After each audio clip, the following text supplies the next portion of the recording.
But between '05, when Joe Krause pointed that out, and the economic collapse, things were just, going gangbusters. So this is a fairly recent, just from like around half a year ago, post by Paul Graham, the guy who started Y Combinator. And he starts talking about the whole thing about entrepreneurs and VCs and how they're aligned. And he basically says that it became cheaper, like Joe Krause said, as long as the VCs were still writing checks. Founders were never forced to explore the limits of how little they needed them.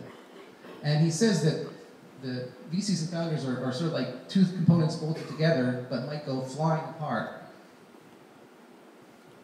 And he's talking now about the future of VC in this current economy, and he's posing the question, could VC be a casualty of the recession? And he says, if founders decide that VCs aren't worth the trouble, that could be bad for VCs.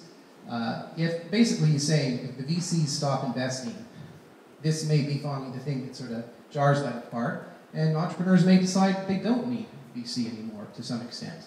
And he goes on, it's a very interesting post in detail, but to again talk about how this is just sort of a model that people have become used to. So what's actually happened is, on the left was when Joe pointed out things have become really cheaper, and yet the VC sector continued to raise a lot of money, so there was a lot of investment available, and as Paul Graham pointed out, as long as the VCs were writing checks, people still kept taking the money, but obviously things have changed recently. Investment is going way down, and the venture industry is contracting. So the question I have, and this is a question, not a prediction, I don't know, but is what Paul's saying might have happened, or might happen now, about to happen, that VCs and founders do fly apart, because for 5 years, even though it was cheaper, and you could use open source software, and now cloud computing, all these things, to take a different approach, the funding was still there, and people were still taking it. Now that investment is going down so sharply, now what'll happen?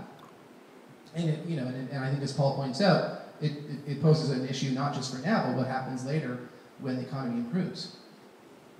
Oh, and I also call this slide buy high, sell low, because I think what you're seeing here is that when things are really frothy and all the VCs are investing, they're putting a lot of money into crowded sectors, some low quality deals, and then when things go down, even though VCs invest in a very long time frame, you see the investment going down, a lot. I mean, that's a pretty sharp cliff it's diving on. And now, of course, would be the best time to be investing, because now you'd be able to get more competitive deal flow and all that kind of stuff. But it doesn't make sense to really, as I say, buy high and sell low, but that's sort of what these numbers show is happening.